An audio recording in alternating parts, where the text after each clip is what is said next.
मावळ तालुक्यातील टाकवे बुद्रुक येथील खंडोबा चौकामध्ये परिसरातील स्टोन क्रशर बंद करण्याच्या मागणीसाठी ग्रामस्थांनी तीव्र आंदोलन छेडलं आहे। रखरखत्या उन्हामध्ये शेकडो महिला, व्यापारी आणि युवक आणि ग्रामस्थ रस्त्यावर उतरून प्रशासनाविरोधात आंदोलन केलंय।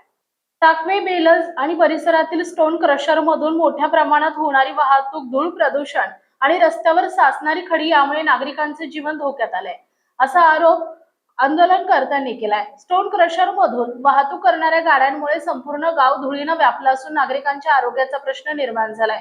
तसेच रस्त्यावर पडणाऱ्या खडीमुळे लहान मोठे अपघात वारंवार घडत असल्याची तक्रार ग्रामस्थांनी केली आहे। शाळकरी विद्यार्थ्यांना शाळेत जाताना, महिलांना दैनंदिन कामांसाठी बाहेर पडताना, तसेच सर्वसामान्य नागरिकांना जीव मुठीत धरून प्रवास करावा लागत असल्याने नागरिकांमध्ये तीव्र संतापाची भावना निर्माण झाली आहे। टाकवे बुद्रुक ग्रामपंचायतीनं यापूर्वी स्टोन क्रशरला दिलेल्या सर्व परवानग्या आणि ठराव रद्द करून तहसीलदार, सार्वजनिक बांधकाम विभाग आणि महाराष्ट्र शासन संबंधित सर्व शासकीय विभागांना पत्रव्यवहार केला असल्याचं ग्रामस्थांनी सांगितलंय।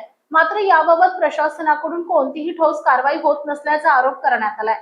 दरम्यान परिसरातील ट्रक वाहतुकीचे प्रमाण वाढल्यानं गावातील सिमेंट कॉन्क्रीट रस्त्यांनाही तडे गेले असून सार्वजनिक मालमत्तेचं नुकसान होत असल्याचं निदर्शनास आणून देण्यात आलंय। एखादी मोठी दुर्घटना घडल्यानंतरच प्रशासनाचे डोळे उघडणार का, असा सवाल यावेळी आंदोलनकर्त्यांनी उपस्थित केला।